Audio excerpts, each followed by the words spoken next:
Hello, car enthusiast. We are here today with Dr. Tom Jourdan, and Dr. Jourdan is going to show us his 63 split window Corvette, and he's going to tell us a little bit about where it came from and all that. Can you kind of give us an idea where the origin of the car came from? Well, first of all, thank you for letting me share my car with you. I bought this car out in California. You'll notice that it still has California plates. In the year 2000. Came to Oklahoma in 2007, but since I own a house in California, I can still register this car there, and I can keep that plate. This is 1963 Corvette. It's the first year for this body style. This body style ran from 63 to 67. They're known as the mid-year cars, and these are the first ones to have the retractable headlights as well as four-wheel independent suspension. Okay, very good. All right. Well, what I'd like to ask you to do is to maybe show us some of the components, and we'll take some close-ups of the engine and the some of the special features of the car. Okay. This is a 360 horsepower Rochester fuel injection. Let's start over. Okay. All right. Cut. All right. All right. Well, Bob, this is a 360 horsepower Rochester fuel-injected engine, and it makes the car reasonably unusual. You'll notice the shroud here and on the spark plug area to address radio issues. Given that we've got a fiberglass car called a plastic car, the electronic interactions out here will interfere with the radio, so that's why we have this shroud here. That's why the shield is on there. Okay. All right. Now, this is a power brake booster, which means I've got power brakes in this particular car. Okay. This is the air handling system. Air comes in through here and directly into the fuel injection unit. Okay. And that's about all that's noteworthy here. We'll mention that a number of parts on the car are what we call date-coded. For example, that overflow reservoir tank there. This is an April-May 63 car, and consequently, the various components of the car that have a date code, which include, interestingly enough, the rear view mirror, those all have to occur with a date earlier than April or May of 63, or you no longer have a matching number car. And this is indeed a matching number car. You'll notice these nylon blocks here, okay, that bump up against these. These are hood guides, so when the hood comes down, it doesn't, it comes down straight. They're correct for a 63 car, but not correct for a 64. Okay. So moving from 63 to 64, these blocks come off. The louvers over here come off, and the split window goes away. Other than that, the 63 and the 64 are identical cars. The only way to tell the difference is the VIN. Okay. Virtually the same except for those items. Okay. Well, let's take a look at some of the other features of the car. All right. Tom, here we have an interesting feature of this car. Bob, this is, again, a 1963 split window fuel-injected Corvette. So the split window that you're looking at is one of the two features that really makes this car a bit unusual. And that was a skirmish between Zora Dentoff and Bill Mitchell. Bill Mitchell was a designer. Dentoff was an engineer. Dentoff did not like the split window. Mitchell did. Mitchell won this particular year, won the skirmish, so the split window remained, and he put it in here thinking it would make the car look more like an airplane cockpit. I'm glad he won, okay. But then Dentoff won every other year. So the split window is 63 only, so 64 through 67, you have the whole window. So Mitchell won the skirmish and lost the war. Okay. Now, tell me about the fuel. You have to use real gas in this car, don't you? Or preferred? I do, but what had happened was when this car came to me in year 2000, I was having to use octane booster and a lead substitute, and I finally kind of got tired of that. Okay. So I had the engine rebuilt with solid lifters and the other components that allow it to run on pump gas. Okay. So I run on unleaded premium high octane gas as high as I can get. I think it was made to run on leaded 100 octane, but I mean that's aviation gas and you can get that now, but I don't think you're allowed to use that on the road. So the point is, when I had the engine rebuilt, I took the horsepower from 360 down to about 316. Okay. So I had to back off on the compression a little bit, but the point is that I can use premium unleaded pump gas at this point. Okay, well, good. Well, let's move to another feature of it. Let's look at the interior and let you tell us a little bit about that. Okay, now let's Okay. Let's look at the interior. no, let's finish this first. Okay. Yeah. So start again and Okay, just say, hey, can you tell us something about the drivetrain, and then Okay. I'll jump in. All right, Tom, can you tell us a little something about the drivetrain? Well, when Okay. I bought this car, I wanted to be able to drive it with the car club that I belong to, and I noticed that when I got out on the freeway doing 80 miles an hour, I was turning about 4,000 RPM, which was a little harder than I really wanted to be on the engine.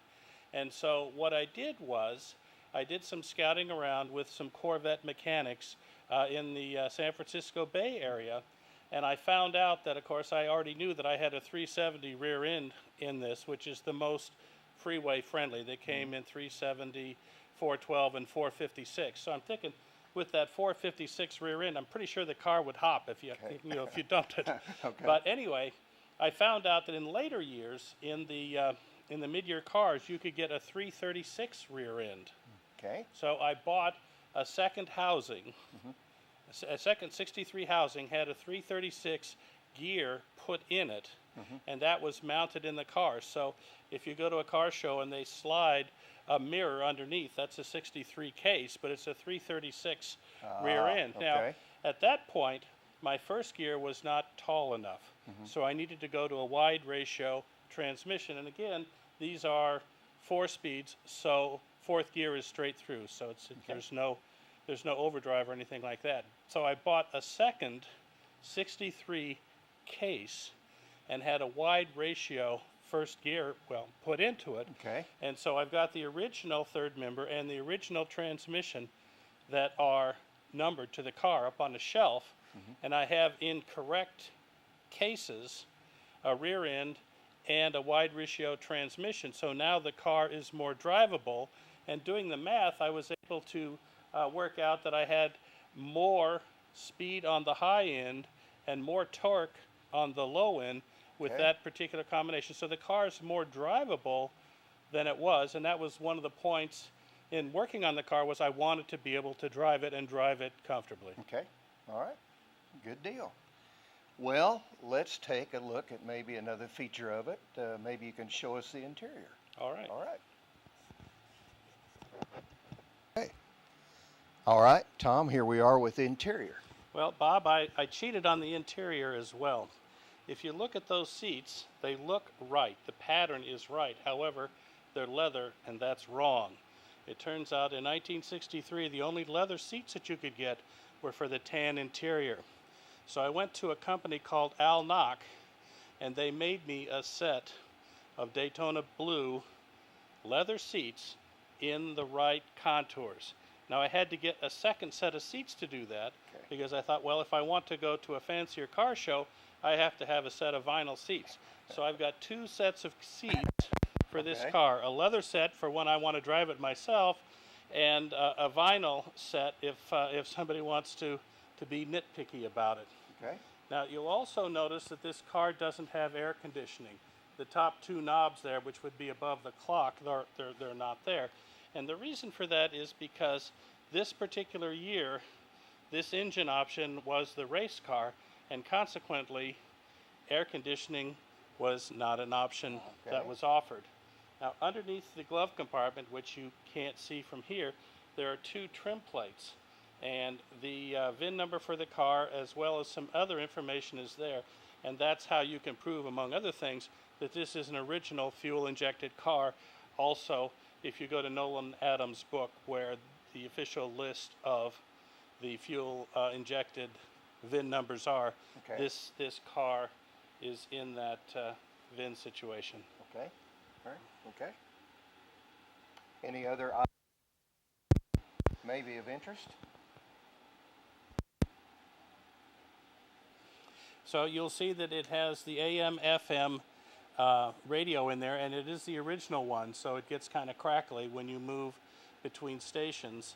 And looking at the rest of the options on the car, you'll see that the car is fully optioned except for electric windows. It does not have electric windows. They're crank windows, so I'm not quite sure how that came to be, that whoever was the original owner of the car had everything on it except power windows. Looking at another feature here, when you're looking at the wheel here, you'll see that these are knockoff wheels and they're correct for this car. However, they're not original. These are reproduction knockoff wheels, and you'll see the wrench down there for taking the knockoff nut off and on. I have the original wheels for the car and 2 sets of the original wheel covers, because as far as I know, the wheel covers have not been reproduced. Okay. So I've got authentic reproduction Okay. knockoffs, which are correct for the car, but I also have, again, if I wanted to go to a more sophisticated car show, I can switch it over to bias tires or non-radial tires and the original wheel covers. Because this car was produced before radial tires, is that correct? That's correct, Okay. yes. Okay. Well, Tom, I'm so glad that you had an opportunity to come and show us the car. There's a few other little things that I want you to point out before we wrap. Well, thank you for having an interest in the car, Certainly. Bob, and I'll be looking to watch more of your videos with other people's cars. Okay. But we'll mention the fuel injection badge here. So that signifies that the 360 horsepower Rochester fuel injection engine is sitting in there. And then I'll also mention the louver here. Again, the only difference from the outside between the 63 and the 64 cars are, you'll see that there's an indentation here for this louver to sit in here. The 64 hoods have the indentation, but they do not have the louver. Interesting. Okay. And the All right. 64 fuel-injected cars will have this as well, but again, they don't have the split window in the back, and that's the difference between the 63 and the 64. Now, some people back then decided, well, hold it, if I cut that partition out and put a solid window in, and I take these things off, I've got a car that's a whole year newer. And later in life, they decided that wasn't a good idea because Okay. it turns out that the older car, the 63, is considered to be the more interesting car because it was the first one to move away from what they call the first generation car or the straight axle cars. Okay. So there you have it, and I'm looking forward to All right. seeing more of your videos of other Certainly. people's cars. Very good. Well, once again, thank you so much for coming and showing us the beautiful vehicle that you own. And we will see you next time. Bye then.